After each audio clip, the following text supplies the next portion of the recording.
लीलायां श्रीमत् श्रुतभक्तिकायोत्सर्गं करोम्यहम्।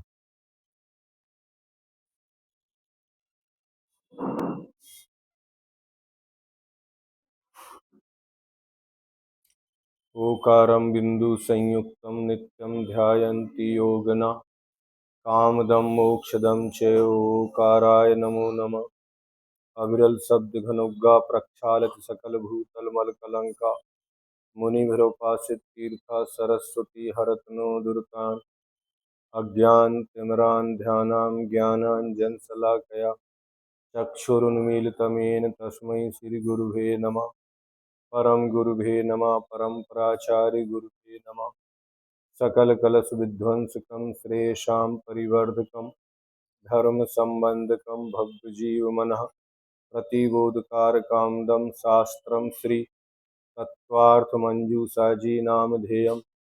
अश्वमूलग्रंथकर्तारा श्री सर्वज्ञदेवाः उत्तरग्रंथकर्तारा श्री गणधरदेवाः प्रतिगणधरदेवाः तेषां वचनोऽनुसारमास श्रीमत् आचार्य प्रवर स्वामी उमा स्वामी आचार्येण वृष्टम मंगलम भगवान वीरो मंगलम गौतमो गणि मंगलम कुंद कुंदार्यो जैन धर्मोस्तु मंगलम सर्वमंगलमांगल्यम सर्वकल्याणकारकम प्रधानां सर्वधर्माणां जैनम जयतु शासनम मोक्षमार्गस्य नेतारं भेत्तारं कर्मभूभृतां ज्ञातारं विश्वतत्त्वानां वन्दे तद्गुणलब्धये। पंच परमेष्टि भगवान की जय। संत श्रोमणी आचार्य गुरुवर श्री विद्यासागर जी महामुनिराज की जय। परम पूज्य आचार्य श्री समय सागर जी महाराज की जय। वंदनीय आरिका माँ श्री विज्ञानमती माता जी की जय। तत्वार्थ मंजूषा द्वितीय अध्याय सूत्र नंबर 2 प्रश्न नंबर 205। पहले सूत्र में 5 भावों का वर्णन है। अब उन भावों के उत्तर भेद कितने होते हैं तो वे यहाँ बताए जा रहे हैं। द्विनवाष्टादशैकविंशति त्रिभेदा यथा क्रमम्।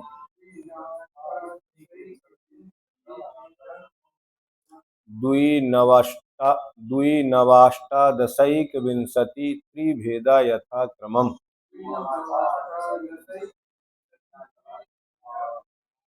द्वि नौ अष्टादश एकविंशति त्रिभेदा यथा क्रमम्। औपसमिक आदि भावों के यथाक्रम से 2, 9, 18, 21 और 3 भेद जानने चाहिए। औपसमिक आदि भावों के क्रम से 2, 9, 18, 21 और 3 भेद होते हैं। औपसमिक आदि भावों के उत्तर भेद कितने कितने हैं तो औपसमिक भाव के 2, छायक भाव के 9, छायोपसमिक भाव के 18, अवधिक भाव के 21 और पारिणामिक भाव के 3 भेद हैं। इस प्रकार भावों के क्रम से जानना चाहिए। जैसे सूत्र में नाम आए हैं औपसमिक छायक भाव मिश्र जीव स्व तत्वमौदिक पारिणामिक च। उसी क्रमांक सूत्र में यथाक्रमम पद क्यों दिया है तो सूत्र में यथाक्रमम पद अक्रम का निराकरण करने के लिए दिया है, क्योंकि क्रम शब्द आनुपूर्वी का सूचक है। जो क्रम है वह यथाक्रम है। जैसे औपसमिक आदि भावों का निर्देश है उसी प्रकार द्विनव आदि का निर्देश भी जानना चाहिए। अब इस सूत्र में कोई ज्यादा व्याख्या को विषय नहीं है, संख्या बता दी। अब जो औपसमिक भाव है उसके 2 भेद कहे गए। वे 2 भेदों भावों के नाम क्या हैं तो यहाँ 3 नंबर के सूत्र में उन भावों के नाम कहे जा रहे हैं। सम्यक्त्व चारित्र्य, सम्यक्त्व चारित्र्य, औपसमिक भाव के सम्यक्त और चारित्र, ये दो भेद हैं। औपसमिक सम्यक्त और औपसमिक चारित्र। औपसमिक सम्यक्त 7 प्रकृतियों के उपसम से औपसमिक सम्यक्त होता है, और औपसमिक चारित्र सर्वमोहिनी कर्म के उपसम से औपसमिक चारित्र होता है ना। 7 प्रकृतियां कौन सी हैं, तो आगे इसमें नाम आएंगे, लेकिन बता देते हैं। अनंतानुबंधी, क्रोध, मान, माया, लोभ, ये चारित्र मोहिनी की 4 प्रकृतियां, और दर्शन मोहिनी की 3, मिथ्यात्, सम्यक मिथ्यात् और सम्यक प्रकृति। इन 7 प्रकृतियों के उपसम से जो होता है वह औपसमिक सम्यक्त होता है। और 7 तो ये हुई, इनके या तो उपसम होगा या इन 7 का क्षय होगा। यदि उपसम सम्यक दृष्टि उपसम श्रेणी चढ़ता है द्वितीय उपसम वाला, तो उसके सर्वमोहिनी 7 तो ये और 21 चारित्र मोहिनी की, ऐसे पूरे 28 प्रकृतियों के उपसम से औपसमिक चारित्र होता है। अगर मान लो छायक सम्यक दृष्टि चढ़ रहा है तो उसके चारित्र मोहिनी की 21 प्रकृतियों का उपसम होगा, उसके द्वारा औपसमिक चारित्र होगा। औपसमिक भाव कितने प्रकार का होता है, तो औपसमिक भाव के 2 भेद हैं, औपसमिक सम्यक्त और औपसमिक चारित्र। औपसमिक भाव के उपशांत क्रोध, उपशांत मान, उपशांत माया, उपशांत लोभ, उपशांत राग, उपशांत देश, उपशांत मोह, उपशांत कषाय, वीतराग, छद्मस्त, औपसमिक सम्यक, औपसमिक चारित्र, ये सब औपसमिक भाव हैं। सामान्य से 2 भेद किए, एक सम्यक्त और चारित्र, किंतु अब जो 7 प्रकृतियों के उपसम हुआ उनको अलग अलग, उपशांत क्रोध है, उपशांत मान है, फिर माया है, फिर लोभ है, इन्हीं को राग देश भी कहा जाता है। उपशांत राग, उपशांत देश, 4 कषाय में 2 राग हैं और 2 द्वेष हैं। उपशांत मोह, ये मोह के ही 2 संतान है, एक का नाम राग है, एक का नाम देश है, तो मोह, राग, देश, ये 3 हो गए। फिर उपशांत कषाय, वीतराग, छद्मस्त, एक शब्द रखा। उपशांत किसका हुआ, कषायों का, जो भाव हुआ वो वीतराग है।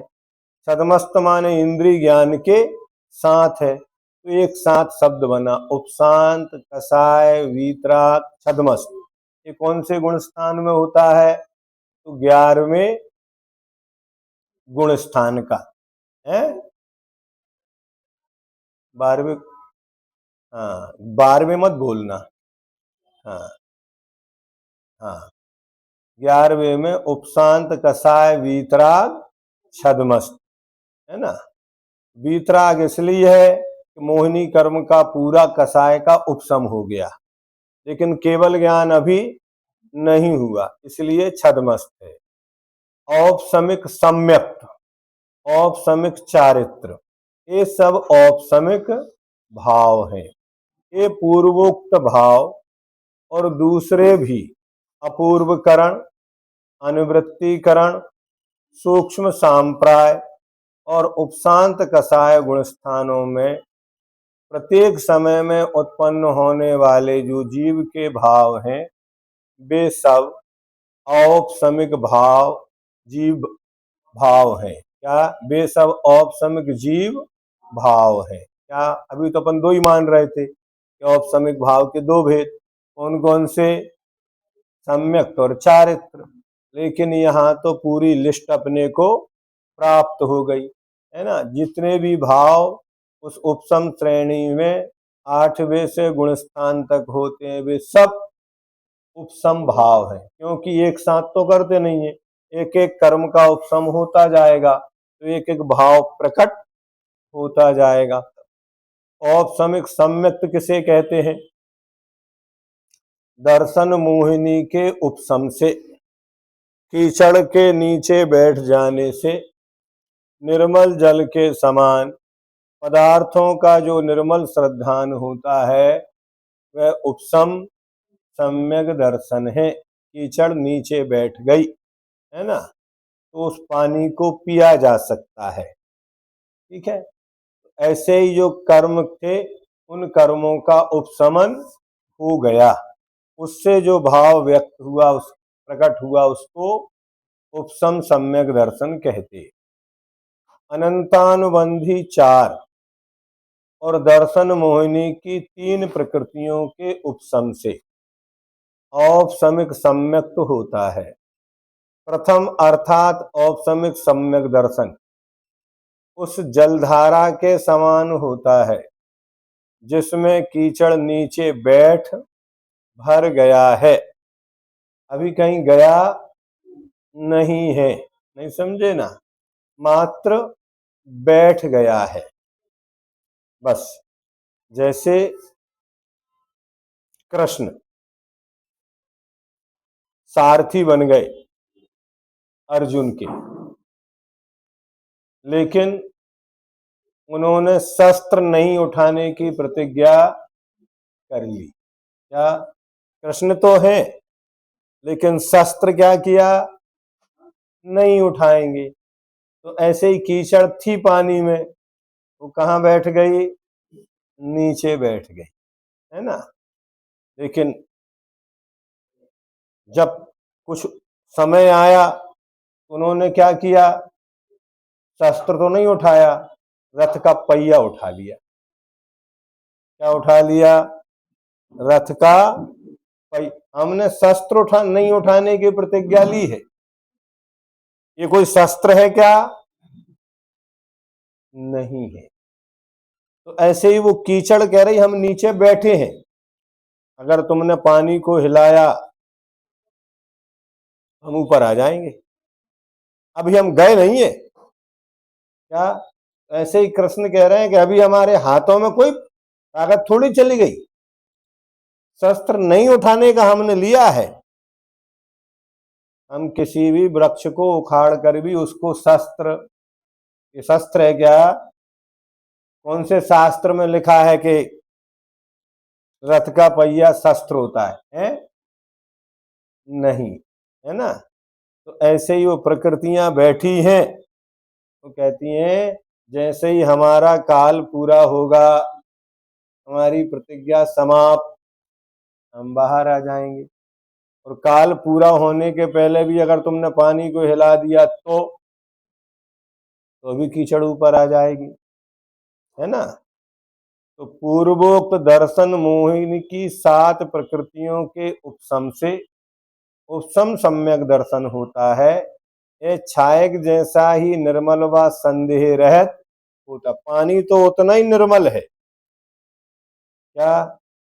लेकिन फर्क इतना ही है कि वो कीचड़ नीचे बैठी है, अलग नहीं हुआ। बाहर ऊपर वाला जो पानी दिखेगा वो तो दोनों अवस्थाओं में निर्मल है ना। तेल बनता है ना, जो आप मूंगफली का तेल खाते हैं, या कोई भी नारियल का तेल हो, बादाम का तेल हो, कुछ भी हो, आप कांच की शीशी में भर के ला के रख दो, कोल्हू से निकाला हुआ है, तो धीरे धीरे धीरे धीरे वो जितना उसमें रज है वो कहाँ बैठ जाती है?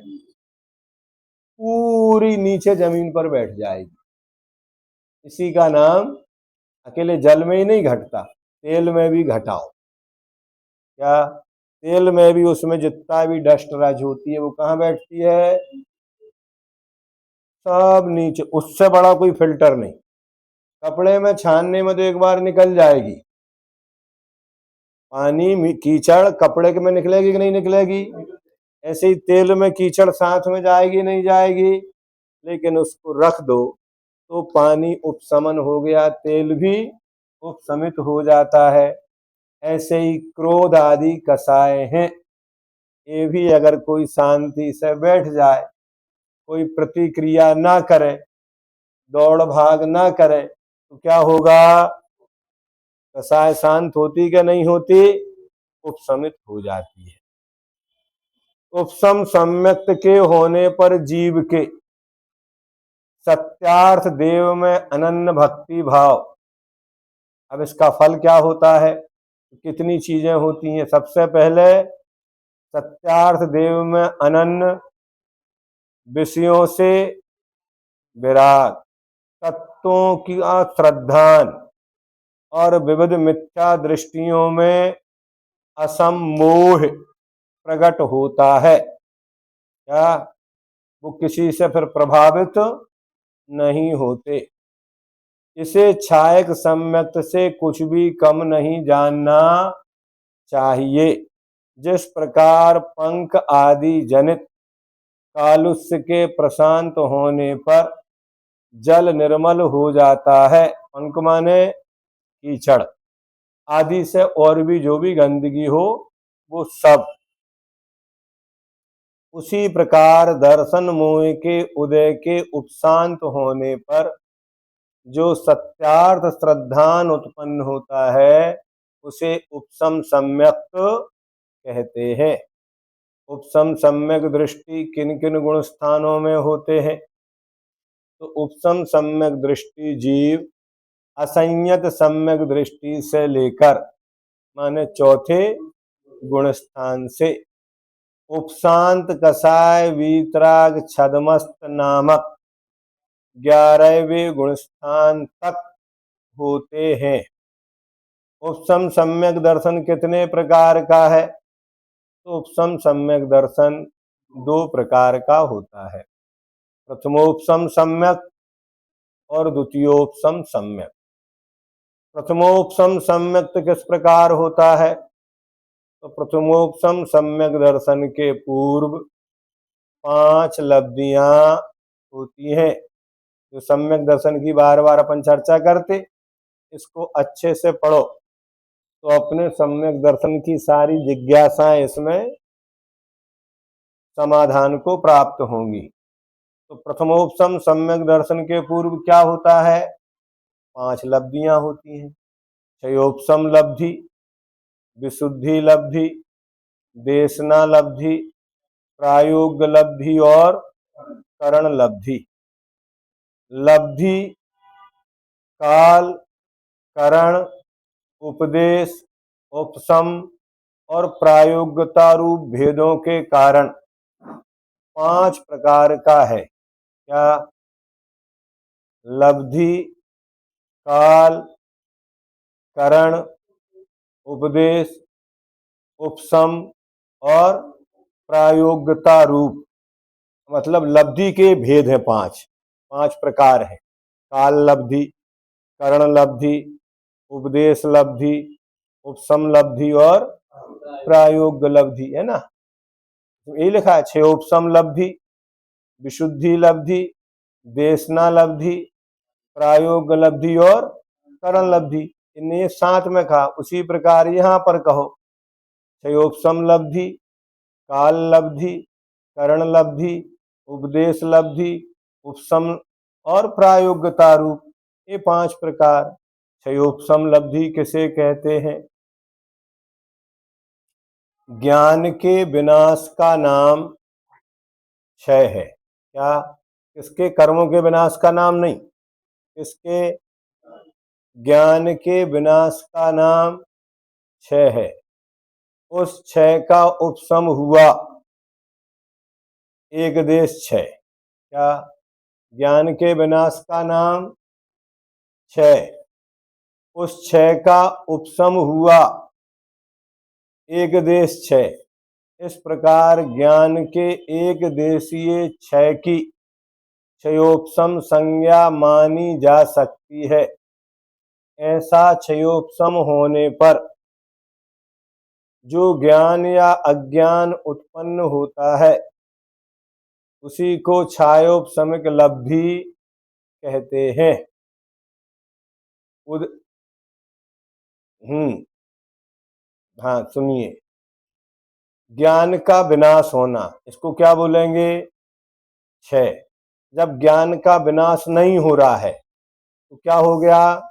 उस क्षय का उपशम हो गया, उसको बोलेंगे एक देश क्षय। पूरा क्षय नहीं हुआ, पूरा क्षय नहीं हुआ, एक देश। इस प्रकार ज्ञान का एक देशीय क्षय की क्षयोपशम संज्ञा मानी जा सकती है। मतलब ज्ञान का इतना क्षयोपशम होना कि आगे जो आने वाले लब्धियां हैं वो हमारी समझ में आने लगे। समझे ना? जैसे हम किसी चीज को पढ़ेंगे तो पहले क्षयोपशम चाहिए। अब क्षयोपशम के साथ दूसरे नंबर पे आएगी विशुद्धि। विशुद्धि का अर्थ है कसाय की मंदता। क्षयोपशम तो हो गया, लेकिन अपन क्रोध में भर के बैठे हैं तो समझ में आएगा क्या? पहले ही कसाय के पक्षपात में है तो सही बात भी अपन सुन पाएंगे क्या? नहीं। तो पहले क्षयोपशम चाहिए है, फिर विशुद्धि चाहिए है ना? तो विशुद्धि लब्धि आएगी, फिर विशुद्धि हो गई तो फिर देशना आएगी। अब विशुद्धि नहीं है तो उपदेश काम करेगा क्या? नहीं। अपन किसी से कभी कभी बातें कर रहे होते हैं और वो व्यक्ति और कहीं देख रहा होता है या और किसी से बात कर रहा है, तो आपकी बात का उस पर कोई प्रभाव पड़ रहा है क्या? नहीं। ऐसे ही मान लो कोई व्यक्ति क्लास चल रही है और क्लास में बैठा हुआ व्यक्ति घड़े देखकर बैठा है और उसको कहीं जाना है, तो वो आपकी बात सुन रहा है कि घड़ी देख रहा है? या किसी गाड़ी से जाना है तो उस गाड़ी को देख रहा है, अथवा जिस व्यक्ति के साथ जाना है उसको देख रहा है, अथवा जो व्यक्ति उससे मिलने आया है उसकी ओर देख रहा है, अथवा आप फोन लेकर बैठे और फोन में घंटी आ रही है, तो फिर आपका उपयोग कहाँ होगा? तो वो देशना काम करेगी क्या? नहीं। नहीं समझे ना? तो प्रति समय अनंत गुण आगे आने वाला है? तो ऐसा क्षयोपशम होने पर जो ज्ञान या अज्ञान उत्पन्न होता, अज्ञान क्यों कहा? क्योंकि सम्यक दर्शन अगर नहीं है तो वो अज्ञान है अथवा ज्ञान है। अब सम्यक दर्शन तो अभी हुआ ही नहीं, लब्धियां पहले ही हो रही हैं। नहीं समझे? लेकिन समीचीन शास्त्रों का ज्ञान होगा तो कथनचित वो ज्ञान है, और यदि मिथ्या शास्त्रों को पढ़ रहा होगा तो क्षयोपशम तो हुआ, लेकिन वो ज्ञान किस रूप में हुआ? अज्ञान रूप। हाँ। तो उदय में आए हुए तथा अत्यंत अल्पदेश घातित्व के रूप से उपशांत हुए सम्यक्त मोहिनी प्रकृति के देशघाती स्पर्धकों का चूंकि क्षयोपशम नाम दिया गया है। किसको दिया क्षयोपशम? तो सम्यक्त मोहिनी प्रकृति के जो देशघाती स्पर्धक हैं, सर्वघाती स्पर्धकों का उदयाभावी क्षय, उन्हीं का सदवस्था रूप उपशम, और देशघाती स्पर्धकों का उदय, है ना?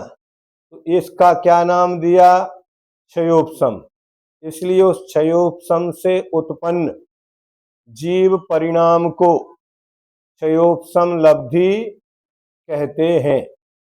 अथवा दूसरी परिभाषा एक बनाइए, अब दूसरी है पूर्व संचित कर्मों के मल रूप पटल के अनुभाग स्पर्धक जिस समय विशुद्धि के द्वारा प्रति समय अनंत गुणहीन होते हुए उदय उदीर्णा को प्राप्त किए जाते हैं, उस समय क्षयोपशम लब्धि होती है। कब बनेगी? जीव ने पूर्व में जो कर्म बांधे थे वे कहलाते पूर्व संचित कर्मों के मल रूप पटल के। किसको करना है? अनुभाग स्पर्धक, है ना?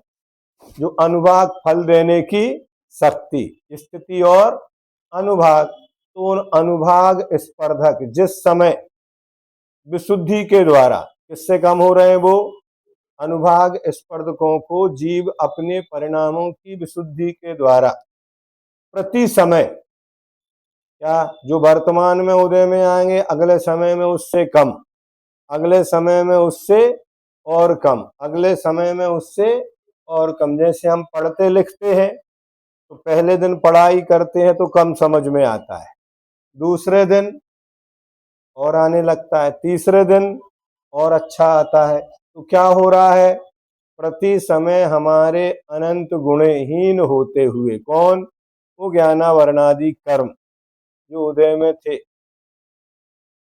उदीर्णा को प्राप्त किए जाते हैं। उदय और उदीर्णा, क्योंकि बिना उसके वो जाएंगे नहीं। किसी को भेजना है तो कहते भैया तुम उठो, पहले तुम्हें क्या चाहिए, ये ले और चलो यहां से। क्या, तो कर्म, जैसे वो जब तक कुछ नहीं दोगे वो जाने को तैयार नहीं है। नहीं समझे ना, जैसे मेहमान आते हैं, कई चुटकुले आते हैं, अब वो मेहमान कब जाएगा, आप तिलक कर दो बस चला जाएगा। क्या, उसका क्या कर दो, तिलक कर दो, विदाई कर दो, तो क्या होगा, चला जाएगा। जब तक क्या होगा, वो जिसको तिलक हो गया वो तो चले गए, अब तुम क्यों नहीं गए, हमारा तिलक करो। वो उदय में आए नहीं है, उनने अपना फल दिया नहीं है, तो उदय में आते हैं। लेकिन कैसे आते हैं, प्रति समय अनंत गुणहीन होते हुए उदय उदीर्णा को प्राप्त किए जाते हैं, अपने आप नहीं आते। क्या किए जाते हैं, हाँ, शब्दों की ओर ध्यान, उदय में आते शब्द अलग है, और उदीर्णा को प्राप्त, जैसे कोई फोड़ा होता है तो उसको पकाने के लिए आप क्या करते हैं, अलसी की पुलटस बांधी गई, उस पुलटस क्या कर रही है, उसको उदीर्णा कर रही है उसमें। हाँ, वो फोड़ा अभी हुआ क्या, नहीं, पूर्व संचित कर्मों के मलपटल रूप के अनुभाग स्पर्धक, उसमें जो पहले दर्द था, अगर कच्चा फोड़ते तो, किंतु पक गया, तो अनुभाग स्पर्धक जिस समय, अब यहां विशुद्धि के द्वारा, वहां अलसी की पुलटस के द्वारा, प्रति समय जैसे जैसे दवाई लगती जाती है, जलन कम होती जाती है, तो प्रति समय अनंत गुणहीन होते हुए उदीर्णा को प्राप्त किए जाते हैं। उस समय क्षयोग समलब्धि होती है, अपने आप उसमें मुंह बन जाता है, थोड़ा टूट जाता है। तो ऐसे ही वो कर्म उदीर्णा को प्राप्त होकर भागने लगते हैं।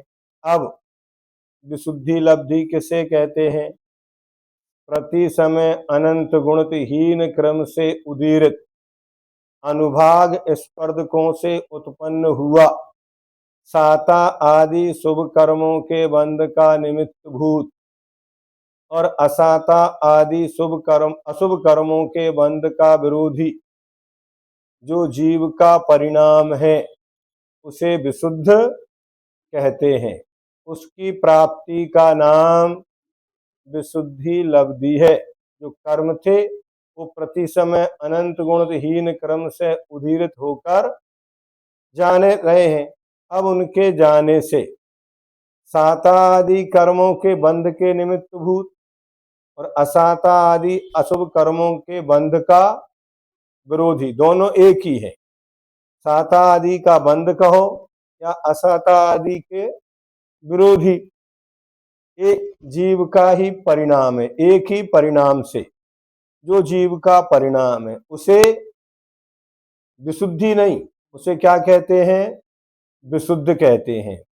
उसकी प्राप्ति का नाम, जैसे ही उस फोड़े से पस निकलती है, रोगी को निद्रा, अभी तड़प रहा था, लेकिन जैसे ही पस निकाली, निकालते निकालते से ही सोना प्रारंभ कर दिया उसने, हैं? तो विशुद्धि हुई, तो उसको बोलते विशुद्धि लब्धि।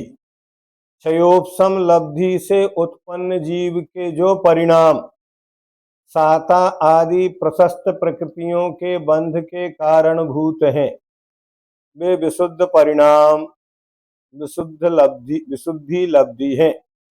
उन परिणामों के द्वारा जीव की साता आदि प्रकृतियों में स्थिति अनुभाग अधिक पड़ने लगा और पाप प्रकृतियों में स्थिति अनुभाग कम पड़ने लगा। इसलिए एक की विरोधी और एक की सहयोगी। तो साता आदि तो शुभ कर्मों के बंध का निमित्त भूत हो गया और असाता आदि अशुभ कर्मों के बंध का विरोधी, क्योंकि उनको जो उत्कृष्ट स्थितियां पड़ रही थी अब उनके स्थिति क्या हो गई, कम हो गई, अनुभाग भी कम हो गया।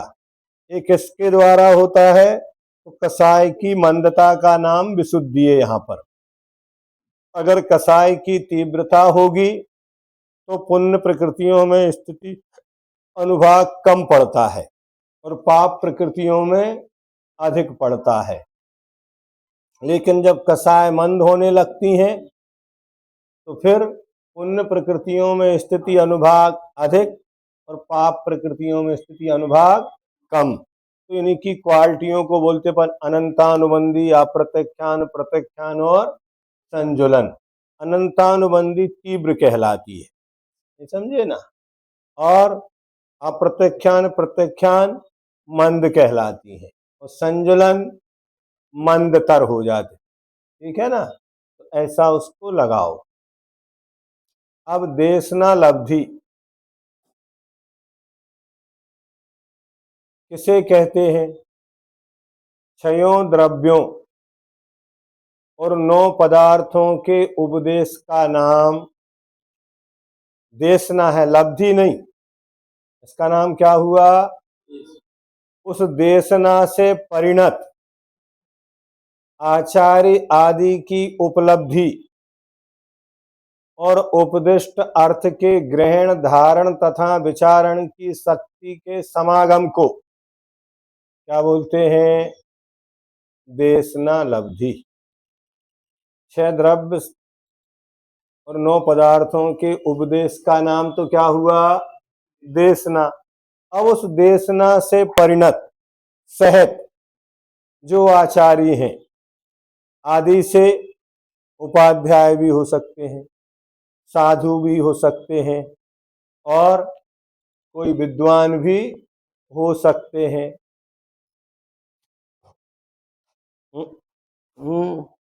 लेकिन एक बात ध्यान रखना, जो भी होंगे समान गुण वाले नहीं होंगे।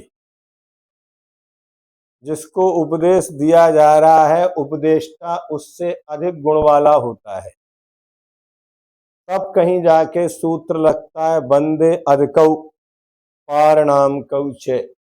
बंद होने पर अधिक गुण वाला हीन गुण वाले को अपने रूप परिणमन करा लेता है। तो यहाँ पर उस देशना से जो परिणत आचार्य आदि की उपलब्धि माने प्राप्ति हो गई। प्राप्ति तो सबको होती है, सब प्रवचन सुनते हैं, लेकिन उसको देशना लब्धि कहते क्या?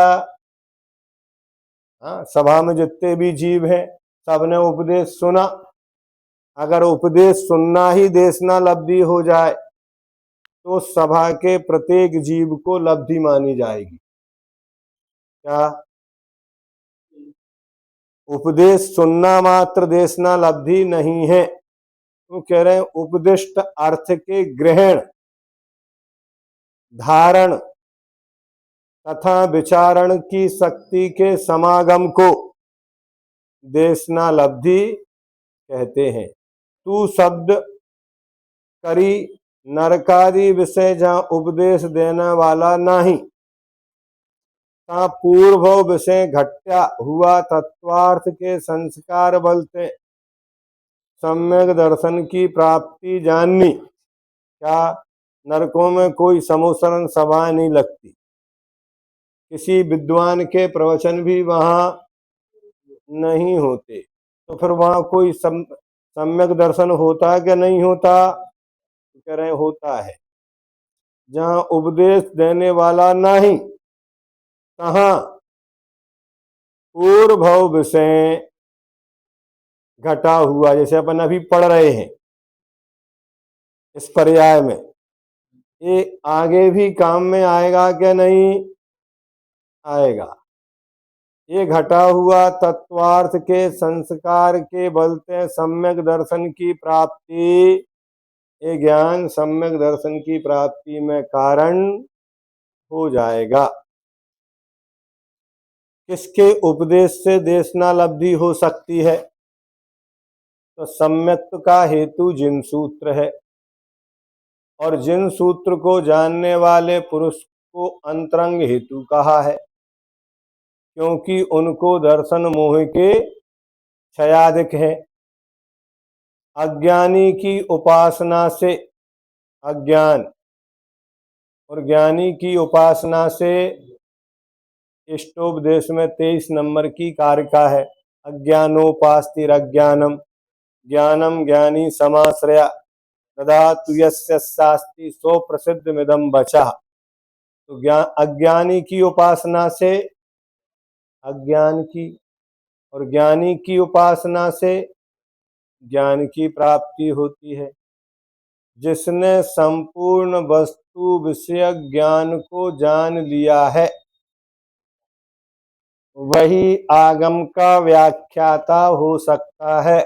इसलिए अपन सब आगम के व्याख्याता नहीं है।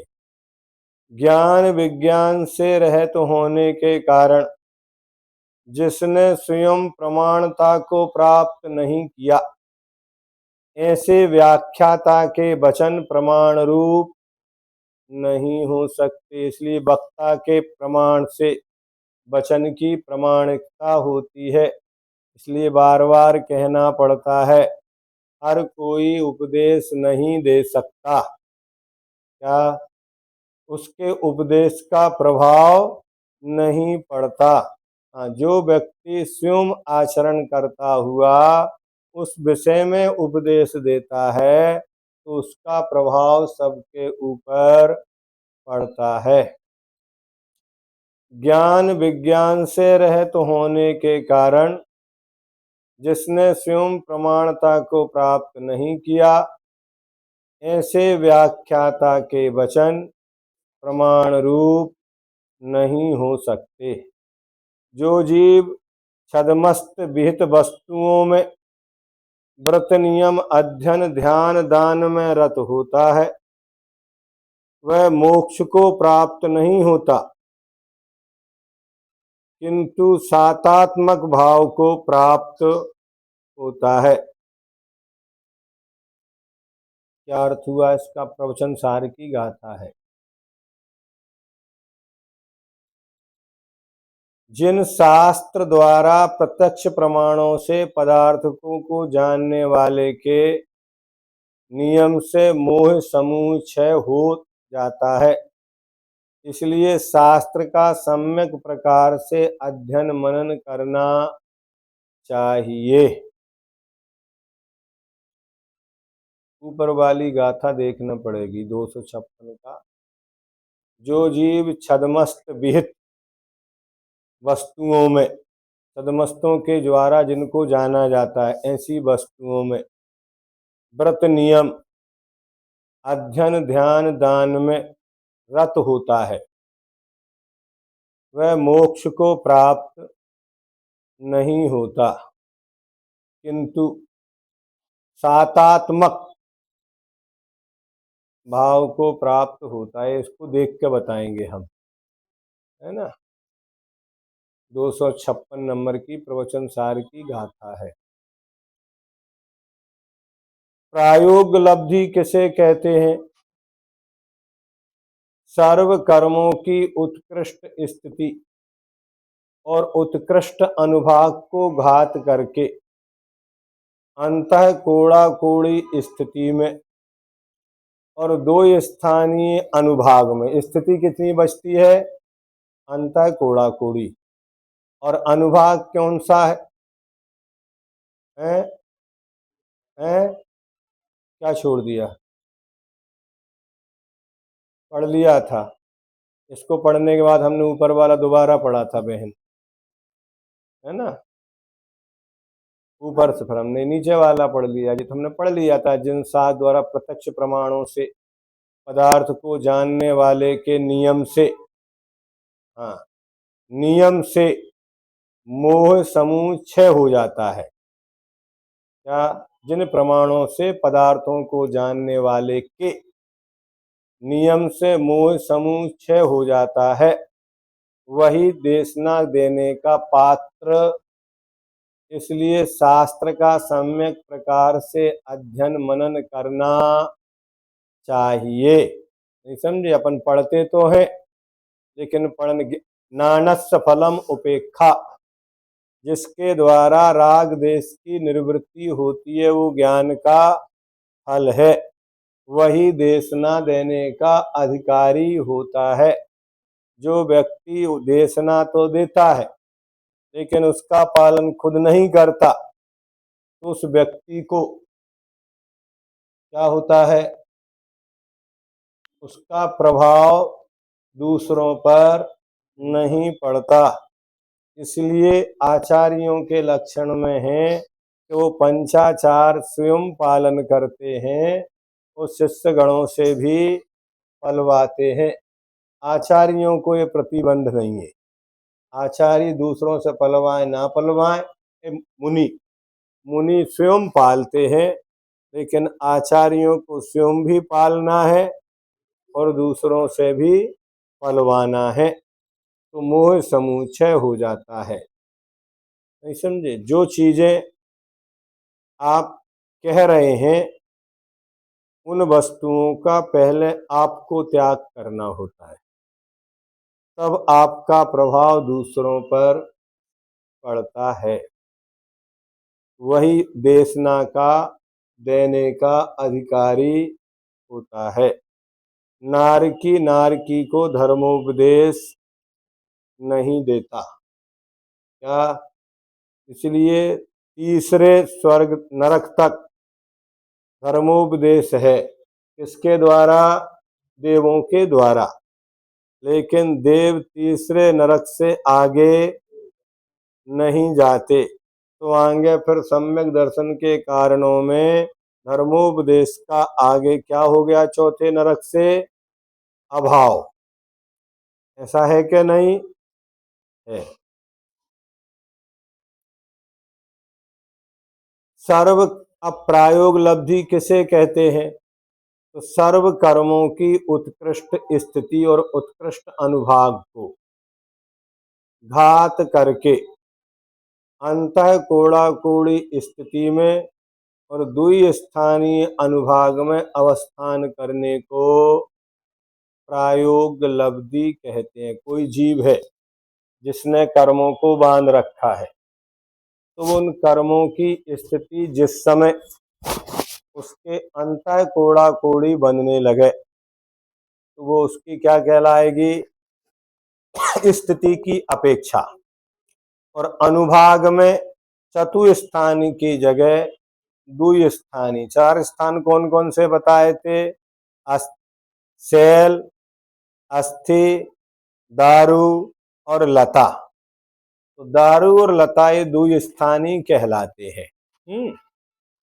इसी को बोलते हैं, करने को प्रायोग लब्धि कहते हैं। कैसे होता है? तो जीव के परिणामों के पुरुषार्थ के बल से होता है। मान लो किसी ने कोई कर्ज लिया हो, तो वो किस्तें चुका चुका कर इतना कम ब्याज लगने लगे उसके पास। क्या? लग तो रहा है, लेकिन क्या हो गया? जो चतुस्थानी था, बड़ी बड़ी किस्तें थी, वे कैसी हो गई? द्विस्थानी बची।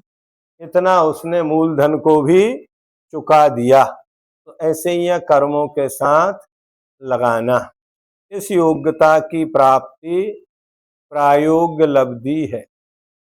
प्रायोग लब्धि में क्या क्या होता है? तो 34 बंदापसरण होते हैं। क्या होते हैं? प्रायोग लब्धि में 34 बंदापसरण होते हैं।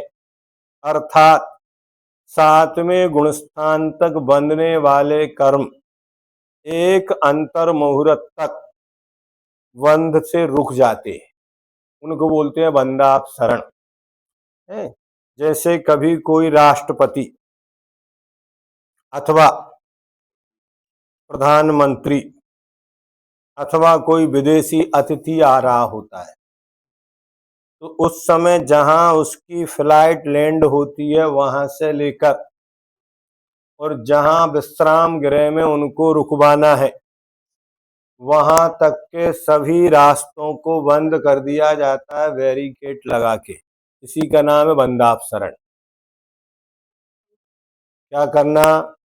ये बंधापसरण क्या है कि उस प्रधानमंत्री आ रहा है, इसलिए उसके रास्ते में क्या क्या चीजें हैं, और जैसे ही उसका काफिला निकलता जाता है वैसे ही वैसे चौराहे पर पब्लिक की आवाजाही चालू हो जाती है। तो पहले बंधापसरण में क्या होता है?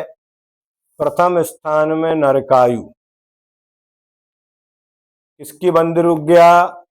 बंद विच्छुत्ति नहीं हुई। क्या नहीं हो? बंद विच्छुत्ति कब होगी? जब पहले गुणस्थान में से चौथे या दूसरे आदि में जाएगा। अभी वो पहले ही गुणस्थान में है, अभी सम्यक प्राप्त नहीं किया, लेकिन नरकायु की बंध रुक गया, बंद विच्छुत्ति नहीं, इसका बंधापसरण हुआ। द्वितीय बंधापसरण में त्र्यंचायु। तृतीय में त्र्यंचायु को बंध कहां तक होता है? दूसरे गुण स्थान तक। तृतीय में मनुष्यायु, इसका बंध कहां तक होता है? चौथे गुण स्थान तक। चतुर्थ स्थान में देवायु, इसका बंध कहां होता है?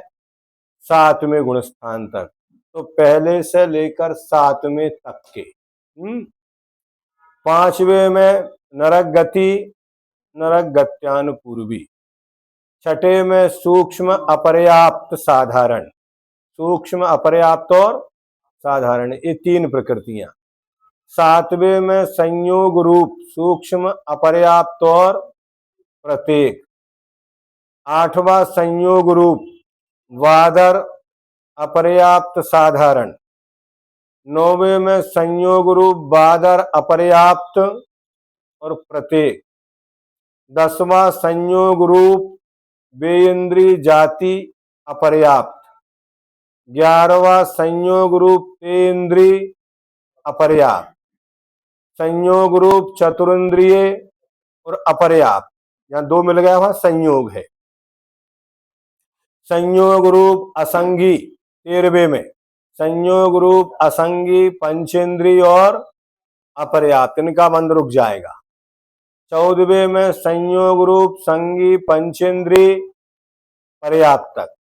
15वें में संयोग रूप सूक्ष्म पर्याप्त और साधारण।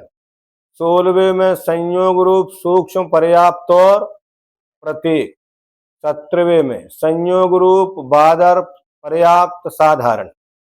18वें बंधापसरण में संयोग रूप बादर पर्याप्त प्रत्येक एक इंद्रिय आतप, और इतनी एक साथ एक ही स्थान पर, नहीं समझे? संयोग रूप क्यों है? यहाँ पर बादर भी, पर्याप्त भी, प्रत्येक, एक इंद्रिय, आतप और स्थावर, इन 6 प्रकृतियों का बंध रुक जाता है इस प्रायोगलब्धि के परिणामों से। ठीक है, फिर 19वां ये पढ़ेंगे। संयोग रूप 2 इंद्रिय पर्याप्त। 20वां संयोग रूप 3 इंद्रिय और पर्याप्त। 21वां चतुरिंद्रिय पर्याप्त। 22वां असंगी पंचेंद्रिय। 23वां संयोग रूप त्र्यंच गति, त्र्यंच गत्यानुपूर्वी और उद्योत, ये 3। फिर 24वें में नीच गोत्र।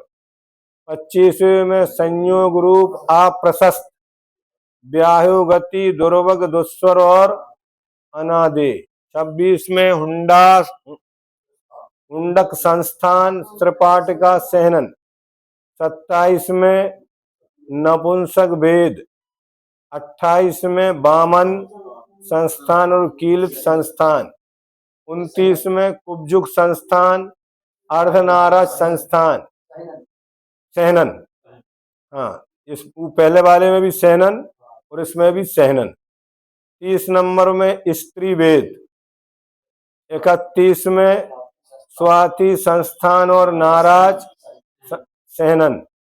32वां नग्रोत संस्थान वज्र नाराज सहनन। 33 में संयोग रूप मनुष्य गति मनुष्य गत्यानुपूर्वी औदारिक शरीर औदारिक अंगोपांग वज्र वृषभ नाराज सहनन।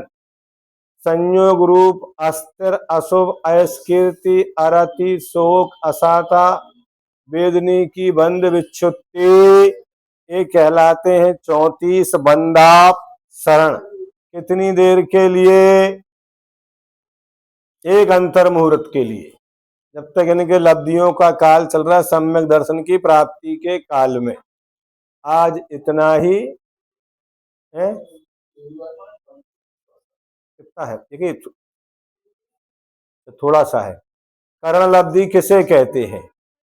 यही ना, अभव्य के भी योग ऐसी 4 लब्धियों रूप परिणामों को समाप्त करके जो भव्य है वह जीव अधा प्रवर्त अपूर्व करण एवं अनुवृत्ति करण को करता है। करण लब्धि भव्य के ही होती है। अब तीनों करणों की परिभाषा देखें। कहाँ?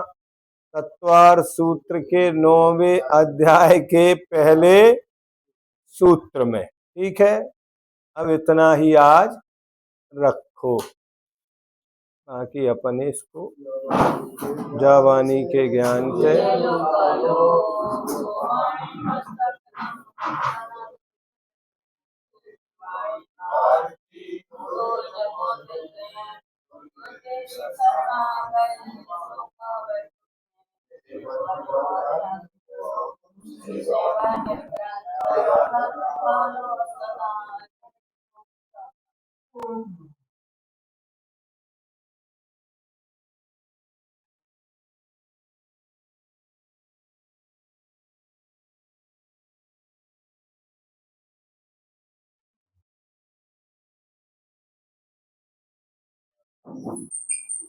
अभी उसको बंद कर देना मोबाइल को।